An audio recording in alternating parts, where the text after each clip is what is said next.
welcome to a new season of Easy Eats. My name is Chef Yves Dechaine, and today we're in the Greener Villages Learning Kitchen with Jan Hicks from Women in Transition House. Welcome, Jan. And thanks. I'm happy to be here. Perfect. So, Jan, today we're going to be making, and I think that it's kind of appropriate, we're making some lovely comfort food, and we're going to talk about Women in Transition House. So, we're making some mac and cheese.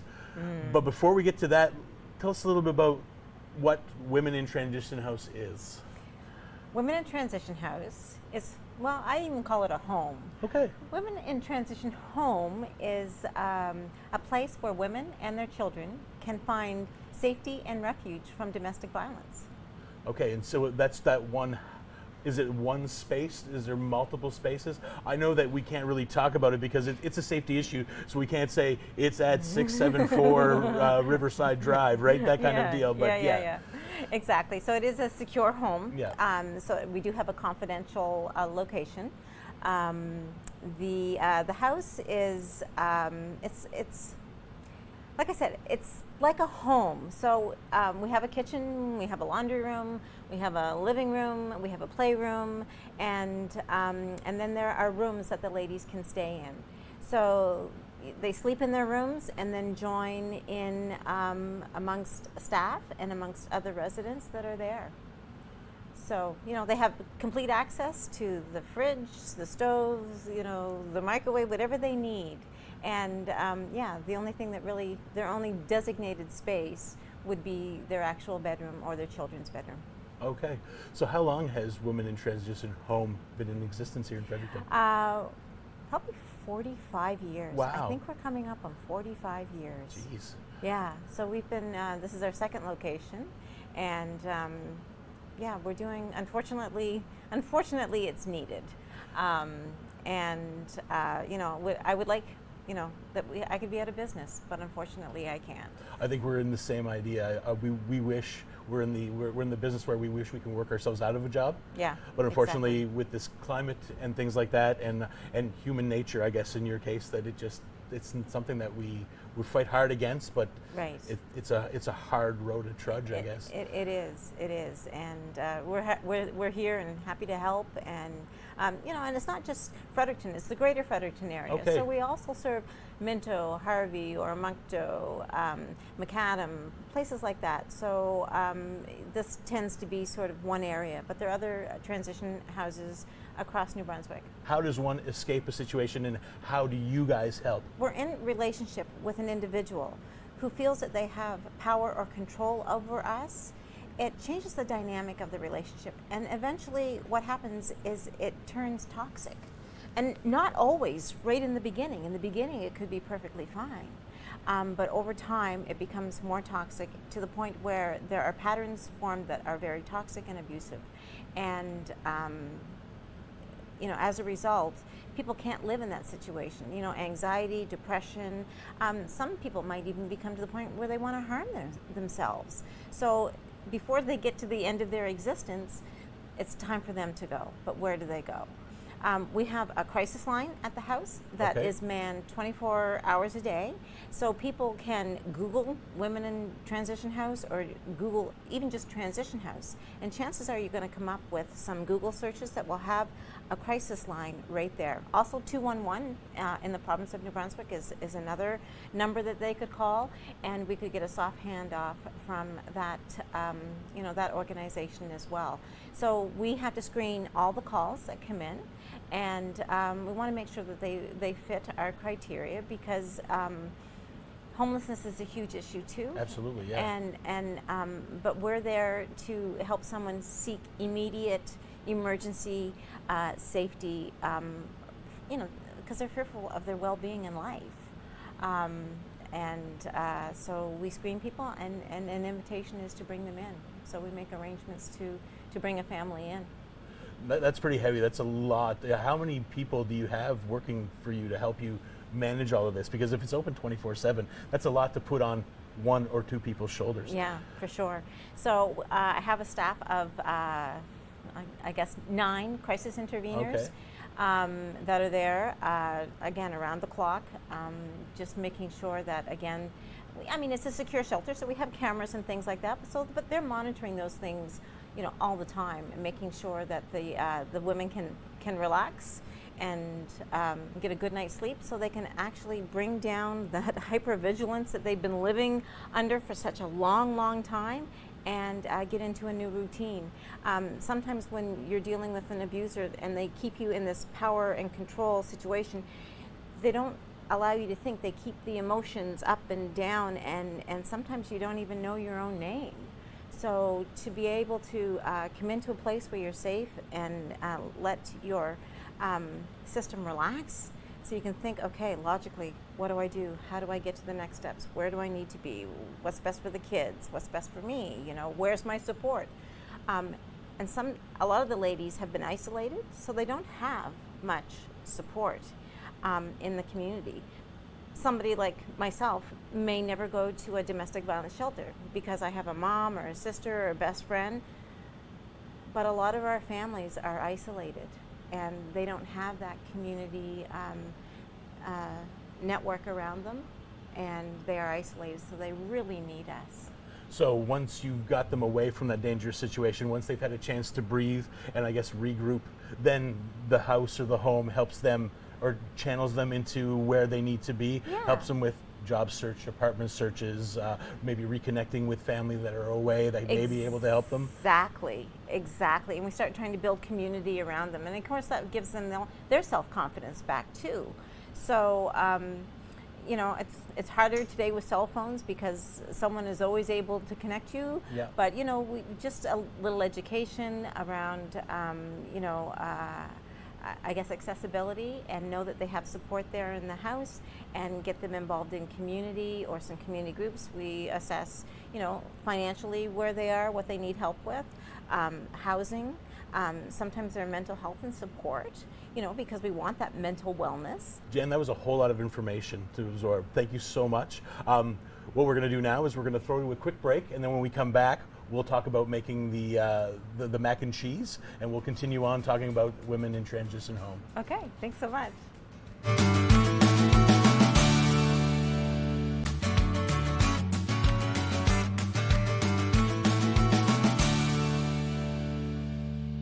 Welcome back to Easy Eats. Again, we are in the Greener Villages Learning Kitchen with Jan Hicks, Executive Director of Women in Transition House.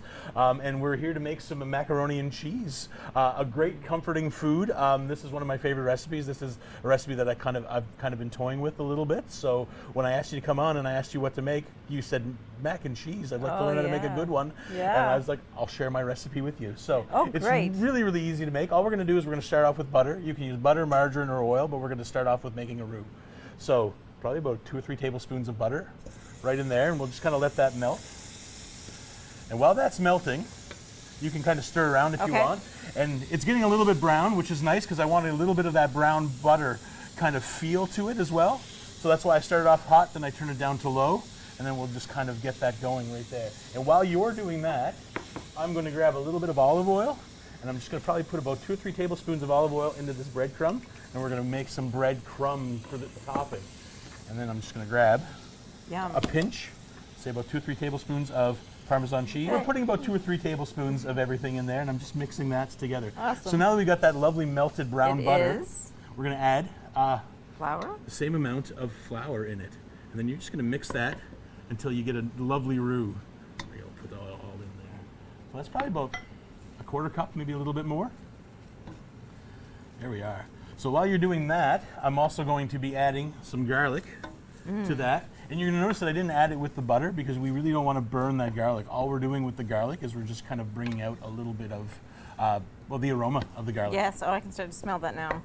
And speaking of seasoning, so we're going to season with just a little bit of, some people use paprika, and I just like using a little bit of our pepper spice. So here at the gardens, or at the Greener Village in our gardens, we grow some hot peppers, and every year I make like a paprika. Wow. So is that the one that was at sale down at the Garrison Market? No, that was a spice rub. Okay. Okay, and then we're just going to add just a pinch, probably about another tablespoon of Dijon mustard. I'm getting hungry. You're the ED at Women in Transition House, but we've been saying home lately. So because you had mentioned that it's more of a home than a house. Yes. How did you come to that, or why did we change that analogy, or are you going to change it? Well, no, it's probably not going to change. I mean, you know, Women in Transition House is our legal name. Yeah. But really, the feel in the house has to be a home. We have children in there. We have families in there. The women come from, you know, awful circumstances. You want them to feel safe. And I want them to feel safe. I want them to relax. This should be their home. Absolutely. Even if it's just a temporary, it's transitional. Yep. But it's really important for me that they feel comfortable and it's home-like. It will never be home. I mean, you know, there's multiple residents with multiple different stories, and you know, we're in you know, a crisis situation, but it's still there has to be a sense of comfort, and this is why this is so much fun, because you know, comfort. Well, absolutely, and then people can come together and cook together like this, learn new recipes. Yes. So you're going to notice that I didn't put all the milk in all at once, and the reason why is because we're working out these lumps, and we don't want doughboys in our in our mix. So we'll just add, and it'll thicken up, just like this, and then there we go. Then exactly, you just slowly work out the lumps as it goes.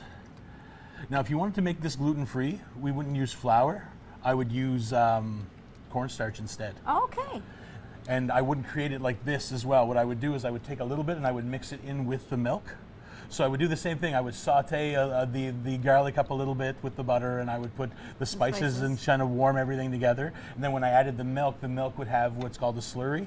And then they would just start to thicken that way. That way you could have it gluten-free, use gluten-free noodles. Right. And then everyone can have it. So that's almost there. There's a little lumpy, so just I'll give you a trick here. So if you just kind of use it as a whisk and use the back of your spoon, it'll kind of break it up a little bit more. Break it up I a was little trying bit to more. kind of smash and it. well, that's a good. I mean, there's no right or wrong. We're just kind of going. Or if you wanted to grab a whisk and just kind of whisk at it as well. Right. But what we'll do now is we'll just add the rest of our milk like this. Over the weekend, you guys had your fundraiser called Walk a Mile in Her Shoes. Tell me a little bit about that. Walk a Mile in Your Shoes. It is a fun, fabulous campaign. It is Royal LePage Atlantic is our partner with that. And we get men from the community to walk in women's shoes in solidarity, you know, with the women who experience domestic violence or the families that experience domestic violence, and also it's a fundraiser for us. Well, that's fantastic. So they put on a pair of high heels. They do. And they Some walk red and they walk the stilettos. full mile. Well, it's, you know, yeah. Okay. Yeah, absolutely. It starts at City Hall. Okay. Goes down York Street, and then across King, down Carlton, and back up Queen. So, you know, we have firefighters, we have police officers, we have a lot of community champions. You know, I mean, these men that put on these shoes, they really are courageous. And, you know, it is just an act of solidarity. So. Well, absolutely, because I know my wife doesn't like wearing high heels, and they're terrible, and she has a hard time walking in them. So, and I mean, I can't say that I've tried. So I'd love an invitation next year. I'd walk a mile in a pair of shoes to help the cause. We can set you up. Absolutely. We can set you up. And you know, and for those women out there, yes, walking in high heels is for a special occasion. Yeah. This is a really special occasion. I would say, yeah. Yeah. Every year we host that on Sundays. It's probably the week before harvest. Okay. Just, you know, so there's no competition. So this is I want to say this is the 10th year that we've done this. Well, that's fantastic. Yeah. How much money have they raised so far for the cause? You know, $250,000. Wow. Well, that's fantastic. So it is. It's one of our biggest fundraisers, and it's fun.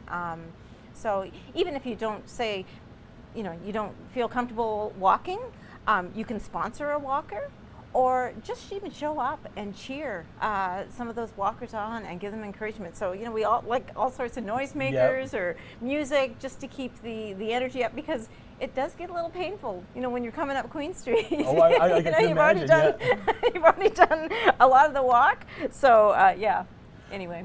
Perfect. So our cream, our milk is nice and warm now. So we're going to, and what I usually like to do, I add probably about a half a cup of sour cream to this as well, just to make it decadent. So if you want to make it simple, you could just add milk, or if you could add half and half if you want, or if you've got the budget and you want to, or if you're trying to impress somebody, you could use cream. But this is my way of cheating. I always have sour cream in the house, so I just kind of add that, and now it's starting to thicken up. It really nice. Is. I didn't know if the sour cream did that, or the flour just got to the right.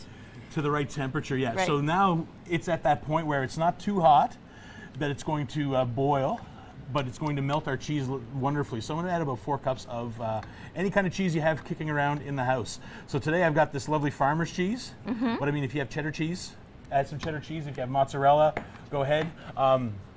What I like could you mix cheeses? Oh, absolutely. We were talking about that this morning, actually, before the show started. What I do is I eat a lot of cheese and a lot of different kinds of cheeses, so I end up with little bits of cheese in the fridge. And then what am I going to do with this? I can make a fondue, Right.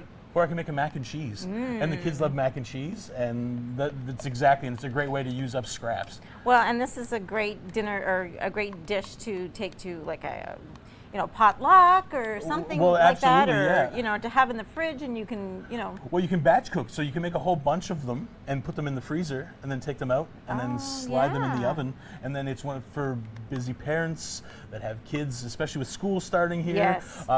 You don't have time because activities are starting to gear up again, Exactly. and time has become a luxury. Limited, yeah. Yes. So we For got this sure. lovely This is sauce right like that. amazing. So this sauce right here, you can stop right here, cook it out for Okay. another 30 minutes, and that'll go great on broccoli or on cauliflower, or can you just use as a general cheese sauce? Ooh, I never thought of that. Broccoli, Yeah, absolutely. Brussels sprouts.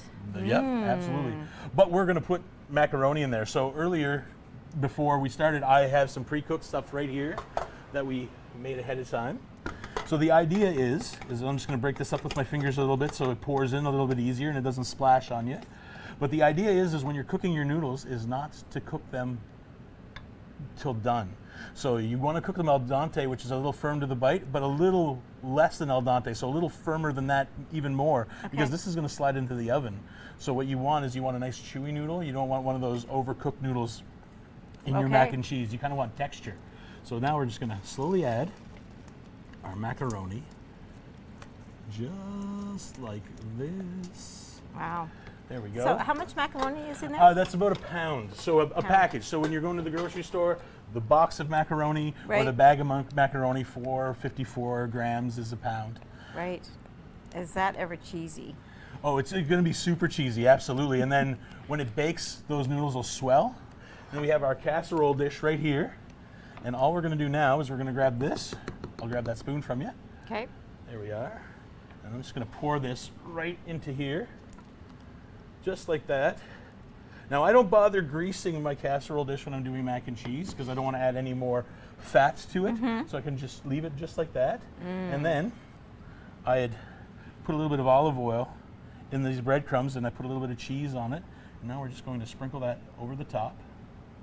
And then we're going to set our oven at about 375. And then we're just going to lay that in there for probably about 20 minutes or so. And it'll be That looks delicious. nice and comforting. So now we're going to throw this into an oven for about 20 minutes or so at 375, and we'll be back right after this break.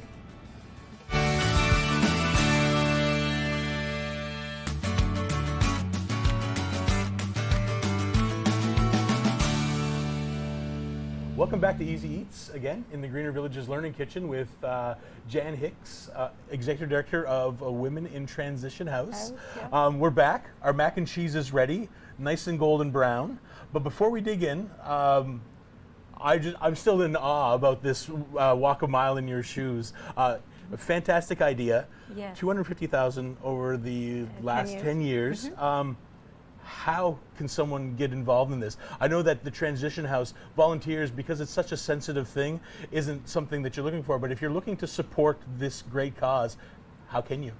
Well, we have a website, Yep. and we always keep that up to date, and we always have our monthly donation list. So, things that people can donate are all itemized there. So that's one way to help us. Other people will do community fundraising events. So we've had high school students that will sell popsicles and freezies at their school and then donate the money to us. We've had different personal hygiene campaigns going on. So we have hockey teams that will actually do like a pajama drive or something like that to help us. So anyone can volunteer, or if they have an idea and they want to donate their, the proceeds that they have from these fundraising events to us, that's great. But But as far as volunteers, you're absolutely right. It's hard to bring people into the home. But there are other ways. We have a board of directors. We have different committees. If people want to serve on a committee, people want to, even help clean up the yard work this fall. People can come and rake or sweep or things like that. So we've had teams come in from different organizations to help us do things like that, some yard work in the spring and cleanup. So I don't know if this is a delicate question or if you're willing to answer, but now what are the steps? So say someone calls and says, I need help out of the situation. Right. Then it goes, how does it go from there? Yeah, so their situation, they're screened, and it's all about screening people in. Yes, right? absolutely. So when a woman fits criteria and they do need a safe place, then they are offered admission. When someone comes in, of course, we have to go through a little bit of paperwork, identify them, who they are. Unfortunately, because we are in a resident, there may be some other protocols that we'll have to follow just for cleanliness and hygiene and things along those lines. But then once they get in, it's a place to breathe, I guess, and to think. And we come alongside them and try to learn a little bit more about their story to see exactly how we can help and where they want to go. Absolutely, yeah. So it's really about listening to the client to figure out, what's going to best suit them. Maybe it's a transfer to a different community. Maybe they just, need a time away so they can have a safe space to call a family member, and that's where they plan to go. Or if they're with us, it's about a 30-day stay, no questions asked. Okay.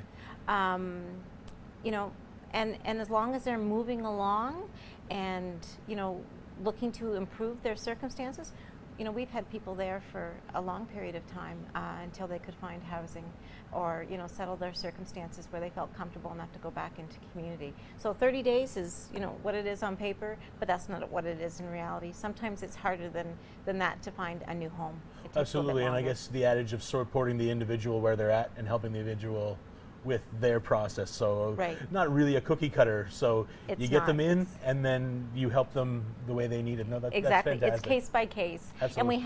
And we have staff there that are there to support the women with the everyday goings on of the guests in the house, but we also have a case manager that there's to sit there, to be their friend. Any great success stories you'd like to share, or are there anything like that's really, or something that's pulled at your heartstrings that you're willing to share with us? You have to take the highs with the lows, Absolutely, So the families are coming in and they have such terrible stories, but to see them, 4 weeks, 6 weeks, 8 weeks later, all excited about getting their keys. I mean, we're just drawn to tears sometimes when the ladies come back and they're just so excited. I have the keys to my new place, Yeah. right?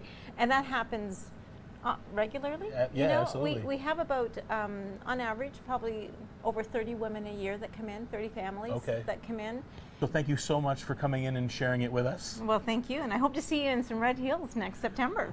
I'm hoping to, and now that I know when it is, and let me know, and I'll be practicing. Okay, Yeah. well, we can set you up right here. Perfect. So before we leave, we went all through this whole process. You may as well Yeah. taste what we made. Oh, yum. So there we are.